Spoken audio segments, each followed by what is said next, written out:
கிறிஸ்து இயேசுவில் அன்பிற்கினிய சகோதரர்களே, சகோதரிகளே, இன்றைக்கு வருகின்ற 3 வாசகங்களும் நமக்கு ஒரே ஒரு மைய செய்தியை நமக்கு கொடுக்கின்றன. அது என்ன என்பதை நாம் பார்ப்பதற்கு முன்பாக ஒரு சிறிய நிகழ்வை நாம் நினைவுபடுத்தி கொள்ள வேண்டும். மகா அலெக்சாண்டர் த கிரேட் என்ற ஒரு மிகப்பெரிய ஒரு பேரரசனை வரலாற்றிலே நாம் படித்திருக்கின்றோம். அந்த பேரரசன் எப்படிப்பட்டவன் என்பதையும் நாம் ஓரளவுக்கு அறிந்து தெரிந்து வைத்திருக்கின்றோம். இந்த உலகம் அனைத்தையும், அனைத்து நாடுகளையும் தன் ஆட்சியில் கொண்டு வர வேண்டுமென்று கங்கணம் கட்டிக்கொண்டு போரிலே ஈடுபட்டு பல்வேறு நாடுகளை தன் வயப்படுத்தியவன். அந்த மக்களை எல்லாம் தனக்கு உரிமையாக அவன் சண்டையிட்டு சேர்த்தவன். ஒவ்வொரு காலகட்டத்திலேயும் ஒவ்வொரு அரசு ஆட்சி என்பதெல்லாம் நடந்திருக்கிறது. அசிரியர்கள் என்று சொல்லக்கூடியவர்கள் தான் முதலாக இந்த போர் வித்தையிலே, வில் அம்பு விடுவதிலே அவர்கள் கை தேர்ந்தவர்களாக இருந்தார்கள். போரிலே வெற்றி பெற்றவர்கள் அந்த வெற்றி வாய்ப்பினை பெற்றதோடு அந்த நாட்டையும் மக்களையும் செல்வ செழிப்பையும் தங்களாக்கி கொண்டார்கள். இந்த வகையிலே தான் தொடர்ந்து நடந்து கொண்டே இருந்தது. சமீப காலம் வரைக்கும் அது வேறு ஒரு உரு எடுத்து காலனி ஆதிக்கம் என்ற ஒரு நிலையிலே ஏறக்குறைய 14ஆம் 15ஆம் நூற்றாண்டுகளிலே தொடங்கியது. அந்த வகையிலே நம்முடைய நாடும் ஒரு விதிவிலக்கு அல்ல. குறிப்பாக 3 நாடுகள் இந்த காலனி ஆதிக்கத்திலே ஈடுபட்டது. முதலிலே யார் என்று சொன்னால் ஆங்கிலேயர்கள், இங்கிலாந்து. எனவே இந்த ஆங்கிலேயர்கள் இந்த உலகத்தையே அவர்கள் ஒவ்வொரு நாடாக சுரண்டி சேர்த்து தங்களுக்கு செல்வம் சேர்த்து கொண்டார்கள் என்பதிலே எந்த ஒரு ஐயப்பாடும் இல்லை, கருத்து வேறுபாடும் இல்லை. எந்த அளவுக்கு என்று சொன்னால் விக்டோரியா மகாராணியார் சொல்லுவாராம், the sun never sets in the British empire என்று சொல்வாராம். The sun never sets in the British empire. அப்படி என்றால் ஆஸ்திரேலியாவிலே சூரியன் உதிக்கின்ற பொழுது இங்கே மறைந்திருக்கின்ற அந்த சூரியன் இரவு வேளை, இங்கே சூரியன் உதிக்கின்ற பொழுது அங்கே இரவு வேளை. எனவே இந்த சூரியன் என்பது இந்த பிரிட்டிஷ் அரசாங்கத்திலே ஆட்சியிலே மறைவதே இல்லை என்ற அளவுக்கு அவர்கள் தலைக்கணம் பிடித்து பேசிய காலமெல்லாம் இருக்கிறது என்று சொல்வார்கள். இந்த ஆங்கிலேயர்கள் வாணிப நோக்குடன் வந்தார்கள். எவ்வளவு சுரண்ட முடியுமோ சுரண்டி எடுத்துக்கொண்டு சென்று விட்டார்கள். அடுத்ததாக இன்னொரு நாடு பிரான்ஸ் நாடு. பிரான்ஸ் நாடு குறிப்பாக ஆப்பிரிக்கா நாடுகளிலே பல இடங்களிலே இது ஆட்சி செலுத்தியது. பல சிறிய சிறிய தீவுகளை தன் வயப்படுத்தி தனது ஆட்சிக்கு இன்னும் வைத்து கொண்டிருக்கிறது. இந்த பிரான்ஸ் நாட்டுக்காரர்கள் காலனி ஆதிக்கம் செய்தாலும் கூட அவர்கள் ஆங்கிலேயர்களை போன்று அவ்வளவு அட்டூழியம் இல்லை என்றாலும் அவர்களும் தங்களுடைய நாட்டிற்கான சொத்து சேர்த்தார்கள் என்றாலும் அவர்களுடைய கலாச்சாரம், அவர்களுடைய மொழி, இந்த மக்களுக்கான உரிமை என்பதையெல்லாம் கருத்தில் கொண்டு இன்றைக்கும் நாமும் பிரான்ஸ் நாடும் எப்படி இருக்கின்றோம் என்பது நமக்கு வெளிப்படையாக தெரிகின்ற ஒரு உண்மை. மூன்றாவதாக ஒரு நாடு ஸ்பெயின் நாடு.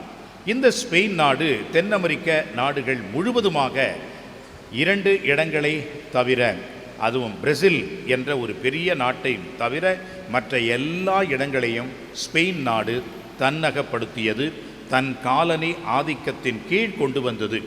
ஸ்பெயின், போர்ச்சுகல் இந்த 2 நாட்டு அரசர்களும் இதற்காக பெரும் உதவி செய்தார்கள். அவர்களுடைய நோக்கம் கிறிஸ்தவம் பரவ வேண்டும், கிறிஸ்துவ கலாச்சாரம் அங்கே உருவெடுக்க வேண்டும் என்ற நோக்கிலே இந்த 3 நாடுகளும் 3 கோணங்களிலே இந்த உலகம் அனைத்தையும் தங்களுடைய ஆட்சியின் கீழிலே வைத்து காலனி ஆதிக்கம் செய்தார்கள். அதன் பிறகு என்ன ஆயிற்று என்று சொன்னால், அன்புக்குரியவர்களே, விடுதலை கிடைத்தது. மக்கள் தாங்களாக தங்களை ஆட்சி செய்கின்ற ஒரு அமைப்பு முறை, குடியாட்சி வந்தது. இந்த குடியாட்சிக்கு பிறகு சமீப காலமாக 20ஆம் நூற்றாண்டினுடைய மிகப்பெரிய மகத்தான ஒரு சாதனை, வெற்றி என்னவென்று சொன்னால் உலகமயமாக்குதல், குளோபலைசேஷன் என்ற வகையிலே உலகமே ஒன்றாக இருக்கக்கூடிய ஒரு நிலை. எதற்கு அந்த உலக மயமாக்குதல் என்று சொன்னால், சகோதரர்களாக வாழ வேண்டும், ஒருவர் ஒருவருக்கு உதவி செய்ய வேண்டும், அப்படி என்று நினைக்க வேண்டாம். ஒருவர் பொருளை இன்னொருவரிடம் விற்க வேண்டும். அதுவும் குறிப்பாக ஆதிக்கம் செலுத்துகின்ற அமெரிக்கா போன்ற நாடுகள் தங்களுடைய ஆதிக்கத்தின் கீழ் அனைத்தையும் கொண்டு வந்து அதை சாதிக்க வேண்டும், நம்மை அடிமையாக்க வேண்டும் என்ற ஒரே கருத்தில்தான் கேபிட்டலிசம் என்பது, முதலாளித்துவம் என்பது வந்தது. இன்றைக்கும் அந்த முதலாளித்துவம் தான் தாண்டவமாடி கொண்டிருக்கிறது. இன்றைக்கு அமெரிக்க நாடு எத்தனை சதவீதம் ஏழை நாடுகளுக்கெல்லாம் வரி விதித்து அந்த நாட்டிலே அவர்கள் செல்வம் கொழிக்க வைக்கிறார்கள் என்பதை நமக்கே புரியும். 25% நம்முடைய நாட்டிற்கு வரி விதித்திருக்கிறார்கள் என்று சொன்னால், இவர்களை போன்ற ஒரு பேராசை பிடித்த ஒரு ஆட்சியாளர்கள் இருப்பார்களா என்று நினைக்க வேண்டி தோன்றுகிறது. எனவே அன்புக்குரியவர்களே, இதையெல்லாம் எதை காட்டுகிறது என்று சொன்னால், மக்கள் காலம் காலமாக இந்த செல்வம், பொருள், உலகம், பதவி இந்த மாதிரியான விஷயங்களில்தான் கருத்தில் கொள்கிறார்கள், கவனத்தில் வைக்கிறார்கள். இல்லாவிட்டால் அவர்களுக்கு இந்த ஆட்சியிலே, அரசிலே அவர்களுக்கு இடமில்லை என்ற நிலை ஆகிவிட்டது. ஆனால் இன்றைக்கு ஆண்டவர் என்ன போதனை கொடுக்கின்றார் என்று சற்று யோசித்து பார்த்தோம் என்றால், வீண், வீணிலும் வீண், முற்றிலும் வீண். இந்த வார்த்தைகளை மிக அதிகமாக கவனிக்க வேண்டும். சபை உரையாளர் சொல்கின்றார், வீண், வேஸ்ட், முற்றிலும் வீண், டோட்டலி வேஸ்ட். முழுமையும் வீண், வீணிலும் வீண், வேஸ்ட் ஆஃப் த வேஸ்ட் என்ற வார்த்தைகளை இன்றைக்கு சபை உரையாளர் நமக்கு சொல்கிறார். எது வீண்? செல்வம் என்பது வீணா? இல்லை. தமக்காக செல்வம் சேர்த்து கொள்கின்றவர்கள் தான் வீண். இந்த மகா அலெக்சாண்டர் என்ன செய்தான்? இப்படியெல்லாம் வாழ்ந்த அந்த மிகப்பெரிய ஒரு பேரரசன், அவன் சந்தித்த முதல் தோல்வி நமது நாட்டில்தான். இறுதியாக அவன் மீண்டுமாக தனது சொந்த நாட்டை திரும்பிய பிறகு இறக்கின்ற தருவாயிலே தன்னுடைய சீடர்களை அழைத்தான், போர் வீரர்களை அழைத்தான், ஒரு வேண்டுகோளை விடுத்தான். என்ன? இறந்த பிறகு என்னுடைய சவப்பெட்டியை வைத்து நீங்கள் தூக்கி கொண்டு செல்வீர்களே, என்னுடைய 2 கரங்களும் வெளியே நீட்டி கொண்டிருக்க வேண்டும். ஐயோ, பெரிய பேரரசன், இது மிகப்பெரிய இழுக்கு, செய்யக்கூடாது. இல்லை. ஏனென்றால் இவ்வளவு ஆசை பிடித்து, இவ்வளவு சொத்தை சேர்த்து, செல்வங்கள் சேர்த்து, நாட்டை இணைத்து பெரும் புகழ் பெற்ற மகா அலெக்சாண்டர் இன்றைக்கு என்ன எடுத்து செல்கிறான் பாருங்கள். 2 கரங்களையும் வெற்று கரங்களாகத்தான் விட்டு செல்கிறானே ஒழிய எதையும் அவன் எடுத்து செல்லவில்லை என்பதை மக்கள் பார்க்க வேண்டும். இந்த உலகத்தின் செல்வங்கள் எப்படி இருக்கிறது என்பதை புரிந்து கொள்ள வேண்டும். இதற்காகத்தான் இதை நீங்கள் செய்யுங்கள் என்று கேட்டுக்கொண்டானாம். பிறகு அதை செய்தார்களா இல்லையா அது தெரியவில்லை. ஆனால் அவருடைய எண்ணம் என்னவென்று சொன்னால், செல்வம் என்பது நாம் எதையும் எடுத்து செல்லக்கூடிய ஒன்று இல்லை.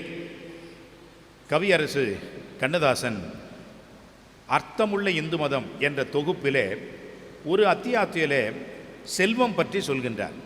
இந்த வார்த்தை எதை குறிக்கிறது, ஏன் இந்த வார்த்தையை பயன்படுத்துகிறோம் என்று விளக்கம் சொல்கிறார். செல்வம் என்று சொன்னால் சென்றுவிடும். இந்த செல்வம் என்று நிலைப்பது இல்லை. அது எப்பொழுதும் நம்மை விட்டு எப்பொழுது செல்லும் தெரியவில்லை. எனவே செல்லுகிறது தான் செல்வம் என்ற வார்த்தை என்று அவர் சொல்கின்றார். உண்மைத்தான். எனவே தான் இன்றைக்கு சபை உரையாளர் சொல்கிறார், வீண், முற்றிலும் வீண், எல்லாம் வீண், வீணிலும் வீண். எது? தனக்காக மட்டுமே செல்வம் சேர்க்கின்றவன் வீணிலும் வீண். அவன் எந்த ஒரு நிலையிலும் அந்த செல்வத்தை எடுத்து செல்வதே கிடையாது. எவ்வளவு உழைத்து சேர்த்த சொத்தை அதற்காக உழைக்காதவர்களுக்கு விட்டு செல்கின்றார்கள். நாம் என்ன எடுத்தா செல்ல போகின்றோம்? எல்லாவற்றையும் விட்டுத்தானே செல்ல போகிறோம். எனவே தான் அன்புக்குரியவர்களே, இந்த உலகத்தையே செல்வமாக கொண்டு வாழ்கின்ற மக்களாக இல்லாமல் நாம் இறைவனை நோக்கிய பயணம் செய்கின்ற மக்களாக இருக்க வேண்டும் என்பதுதான் சபை உரையாளர் முதல் வாசகத்தின் வழியாக நமக்கு தெரிவிக்கின்றார். நற்செய்தி வாசகத்திலே வாருங்கள்.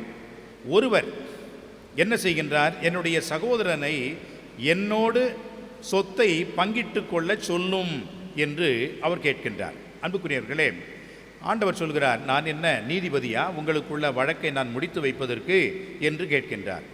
பிறகு அவர் சொல்கின்ற அந்த வார்த்தைகள் மிக மிக முக்கியமான ஒன்று.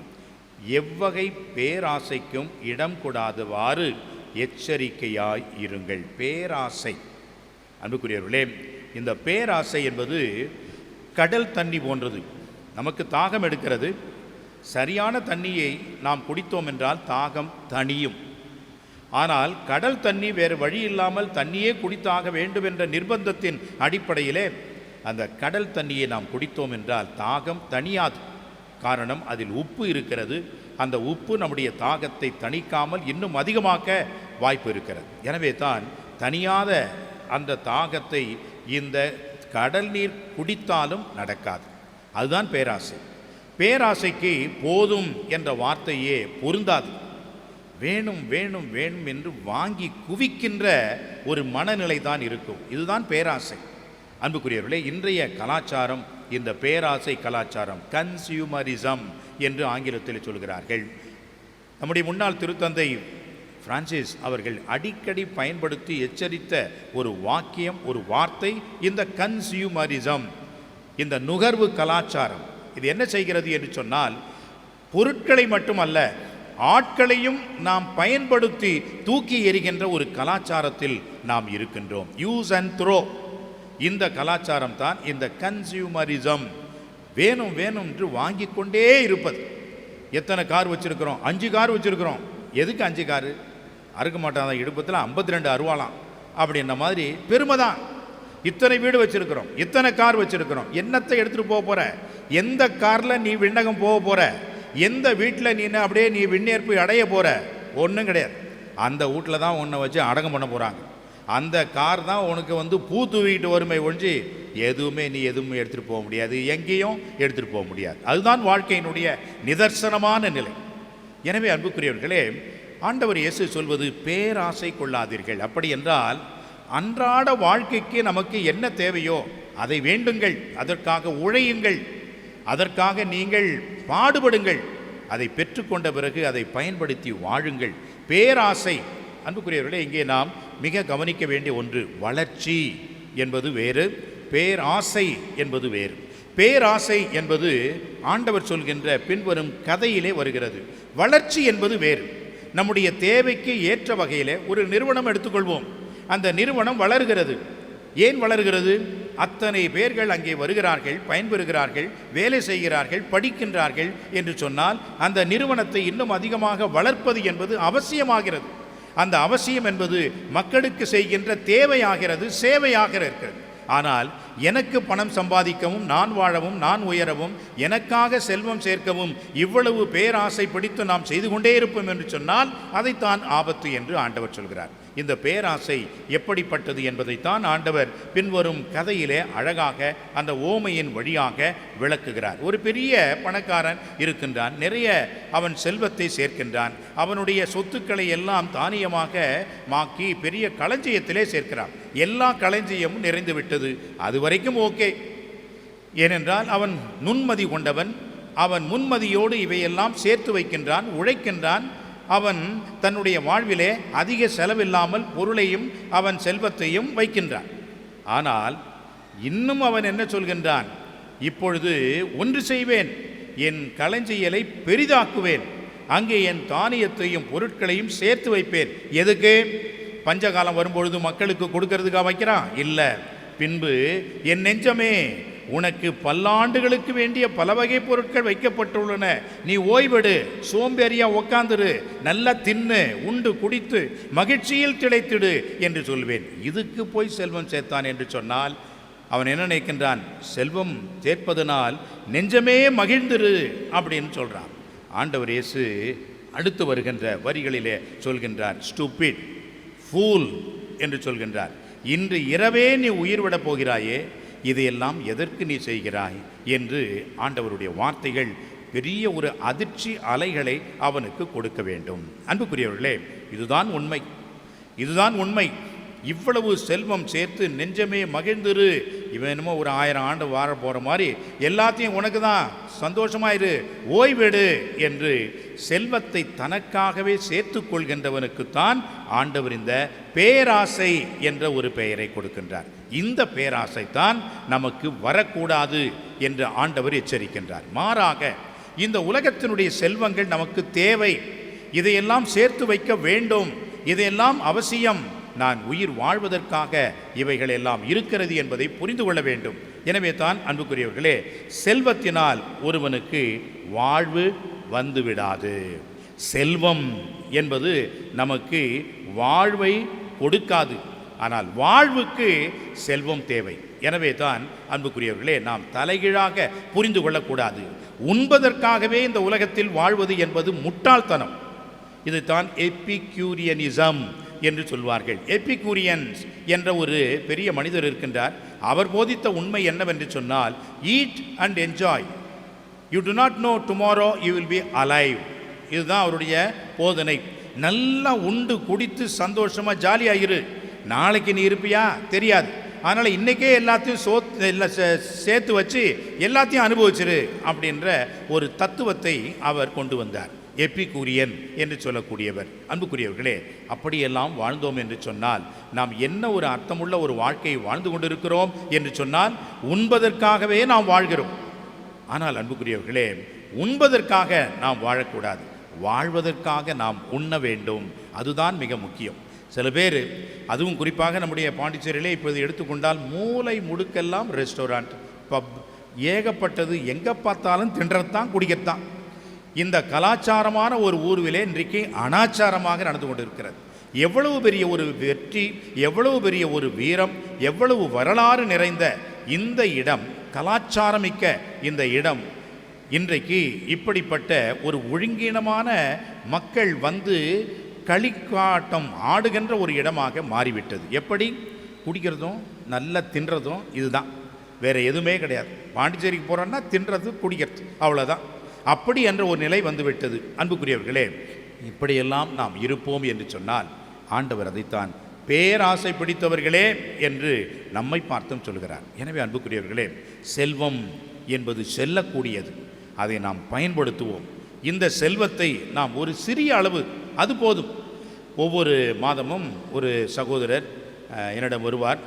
அவர் ஒரு 200 ரூபாய் கொடுப்பார். அன்புக்குரியவர்களே, அதை நான் சேர்த்து வைத்திருக்கின்றேன். அந்த 1600 ரூபாய் இந்த மாதம் வந்தார். அந்த 200 ரூபாயை அவர் ஒரு எளிய தொகை மறக்காமல் கொடுப்பார். ஏனென்றால் அது அவரிடம் கிடைத்த ஒரு சிறிய தொகையை நமக்கு, ஏழை பிள்ளைகளுக்கு உதவுங்கள் என்று கொடுக்கின்றார். அதுதான் பெருசு, அதுதான் நாம் நினைத்து பாராட்டக்கூடிய ஒன்று. ஏனென்றால் ஒரு சிறிய அளவு இந்த செல்வத்திலே அவர்களுக்கும் நான் பங்கு கொடுக்கிறேன் என்று நினைப்பதுதான் மிகப்பெரிய ஒன்று. எனவே தான் அன்புக்குரியவர்களே, செல்வம் தேவை, ஆனால் சென்று விடுகின்ற அதை பயன்படுத்தி நிலையான செல்வம் ஆண்டவர் என்பதை உணர்ந்து இறைவனை நோக்கிய பயணத்தில் நாம் இருக்கிறோம். மற்றதெல்லாம் வீண், முற்றிலும் வீண், வீணிலும் வீண் என்பதை எடுத்துக்கொண்டு இறைவனை நோக்கிய அற்புதமான இந்த பயணத்திலே அர்த்தமுள்ள ஒரு வாழ்க்கையையும் நாம் வாழ, செல்வத்தை பயன்படுத்தி இறைவனை அடைய மன்றாடுவோம். ஆமென்.